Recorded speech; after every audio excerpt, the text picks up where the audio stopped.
Tapi di situ Rasulullah udah kayak gitu lewat Sayyidina Ali. Jadi harus ada yang membimbing. Entah siapapun nggak apa-apa. Yang penting sampai anu sudah paham dan ikhlas dan ridha. Mengharapkan itu keridhaan dari Allah. Sudah cukup sebenarnya. Karena Allah yang punya hak atas semuanya. Yang memberangkatkan, yang membisahkan, yang mengenalkan. Gitu. Bukan siapa. Jadi ridha Allah itu sendiri yang bisa. Yang ada andil atas seluruh alam. Kita di sini Iya kata Kanda. Bang Halim memang holipah semua. Gitu. Iya Kanda. Ya. Itu anu Pak Kiai maksudnya. Insya Allah bakal ketemu.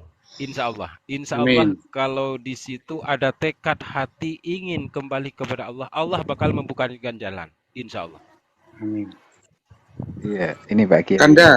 Kanda mungkin sama Pak Yai mau izin. Terus itu katanya kalau kita sudah punya mursyid ada terkadang yang nanti dibaiat seperti itu, dibaiat dulu. Apa betul seperti itu, Yai? Baiat itu maksudnya nanti gimana, Yai? Mohon petunjuk. Ya, saya dulu waktu pencarian ya baiat ke sana, baiat kemari. Banyaklah saya berbaiat dengan guru-guru dulu. Akan tetapi meskipun saya banyak berbaiat dengan guru-guru saya dulu, tapi masih belum dipahamkan dengan yang seperti ada di paparan uripe Allah ini. Karena memang masih ada manusianya. Ya kan? Karena masih ada manusia selamanya, bila masih ada manusia yang tidak akan paham. Begitu. Jadi memang ya harus berjuang dulu. Maknanya berjuang itu apa? Kita ngalahkan dajjal yang ada di dalam diri kita ini. Terus maksud dari baiat itu sendiri, Yai? Baiat itu maknanya contohnya sama halnya dengan hari raya Idul Adha. Kalau Anda setiap tahun menyembelih lembu atau kambing, nah tujuannya di situ kan bukan untuk gaya-gayaan. Bukan untuk tunjuk-tunjukkan, aku bisa nyembelih lembu. Kamu apa? Kambing. Nah, kenapa? Karena selama ini pemahaman kita nyembelih lembu supaya kita naiki nanti di dalam buat Shiratal Mustaqim naik lembu. Lambat. Ya enggak? Lambat. Masa lembu bisa naik ke atas? Kalau bisa lembu naik ke atas ya harus berguru, berbaiat kepada Spiderman. Jadi maknanya itu yang disembelih atau yang dikorbankan sifat kehayawanannya ya hawa nafsu ini yang disembelih, itu yang dimaksud baiat itu. Ketika hawa nafsunya sudah dibaiat oleh pembimbingnya, santrinya sudah dibaiat oleh gurunya, maka Allahu Akbar, Allahu Akbar, Allahu Akbar, la ilaha illallah, Allahu Akbar, Allahu Akbar, walillahil hamd. Nyata itu kalau sudah disembelih hawa nafsunya, ya kan? Nah itulah yang dimaksud setelah disembelih, setelah dikorbankan hawa nafsunya, ada hari tasrek 3 hari. Apa tugasnya hari tasrek? Mayoran, enjoy wae, ora oleh poso. Wis ora oleh ibadah, ora oleh poso. Apa karena wis bebas manusia dari hawa nafsunya ya ndak Kang Mas? Iya. Nambah lagi, Yai, mohon izin. Ya, monggo. Nggih, mohon izin. Kanda sebentar nggih, mohon maaf. Ini timbang jadi penasaran nanti.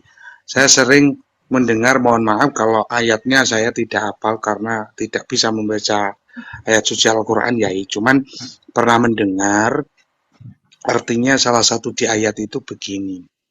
Allah tidak akan merubah nasib tanpa ibaratnya kita tidak berusaha. Itu satu sisi ayat.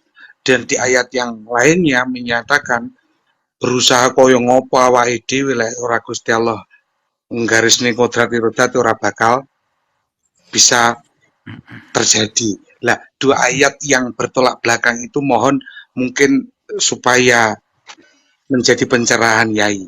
Seperti itu maksud saya. Alhamdulillahirabbil alamin. Sebenarnya dua ayat itu tidak bertentangan. Maknanya tinggal posisi manusianya saja. Jadi manusianya yang merasa bisa mengubah takdir dirinya ataukah manusianya sudah kembali kepada takdir ilahi, ya kan? Nah, ada Allah Maha Gaib, di sisi lain Allah Maha Nyata, ya kan? Nah, Allah Maha Gaib ini bagi siapa? Bagi orang-orang yang diri manusianya masih wujud. Allah Maha Gaib bagi siapa? Qalbun kafirina baitun nas. Hatinya orang kafir di sisi Allah ketika ketika kerajaan hatinya masih dipimpin oleh manusianya. Ya ini yang harus dibaiat, inilah yang harus disembelih. Supaya apa? Supaya kerajaannya kembali lagi kepada Tuhannya. Tujuannya baiat, tujuannya talqin begitu. Dan yang kedua, Allah Maha Wujud. Bagi siapakah Allah Maha Wujud? Bagi orang-orang yang sudah tak merasa dirinya ada lagi maka fakot arof-arobahu, nyata wujudnya Allah. Bagi manusia yang sudah rela ridho bila manusianya itu Adam, ndak ada, asalnya ndak ada ya kembali ndak ada. Itulah innalillahi wa inna ilaihi rajiun. Ya ndak Kang Mas? Jadi tergantung manusianya ada di posisi mana. Ada di posisi mana Anda? Allah Maha Gaib kah atau Maha Nyata? Anda sendiri yang tahu. Saya tidak berani menuduh-nuduh. Kenapa? Karena yang penting saya tahu diri saya sendiri saja. Ya kan kamu? Enggak. Oh gitu. Terusnya ternyai kan biasanya kemarin saya memaknai sebelum tadi dapat barusan pencerahan dari yang lainnya gitu. Ayo, ada orang yang ngobrol ini di mana ini? Di mute, tolong mic-nya. Kalau yang mau bertanya-tanya atau berpendapat silahkan. Yuk silakan. Bisa dimutin. Ya Yai, gini maksud saya tadi sebelum Yai menjelaskan seperti ini tadi, ini saya pribadi kan mengartikan kan begini tadi Yai.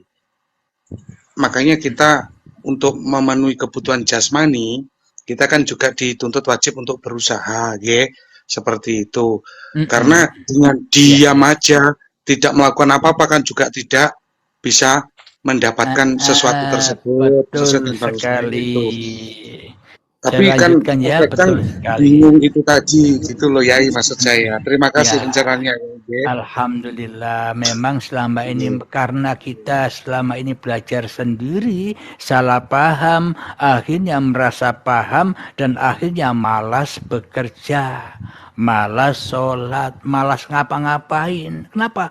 Karena salah paham. Bukan begitu makrifatullah itu. Ya enggak? Akhirnya apa? Akhirnya kemalasannya itu karena mengkambing hitamkan kajian makrifat itu sendiri. Akhirnya ya bertengkar dengan istrinya. Iki gara-gara belajar hakikat makrifat, iki nggarai males, ndak sholat, ndak opo, ya kan Mas? Inilah karena inilah salah paham, inilah akhirnya kajian hakikat makrifat dikucilkan, disesatkan malah terkadang, ya kan? Karena membuat orang-orang yang menjadi pelakunya akhirnya malas bekerja. Akhirnya nrimo ing pandum, nrimo apa adanya, ndak kerja. Ya itu salah paham. Mestinya sama. Ketika Anda dulu rajin sholat, rajin bekerja, ketika sudah mengenal Allah, tambah giat lagi. Kenapa? Karena sudah tahu bahwa hanya Allah yang menguasaiku. Mestinya tambah semangat, ndak tambah loyo, ya kan Kang Mas? Betul, betul, sepakat. Karena hanya Allah yang berkuasa, maka manusianya semangat. Kenapa? Tanpa daya upaya Allah, aku tak bisa kerja. Tanpa daya upayanya Allah, aku tak bisa kaya. Nah, selamat semua. Tanpa dayanya Allah, aku tak bisa sholat. Maka semuanya otomatis kembali kepada lillah. Pas dengan inna sholati wa nusuki wa mahyaya wa mamati. Lillah, pas dengan ayatnya.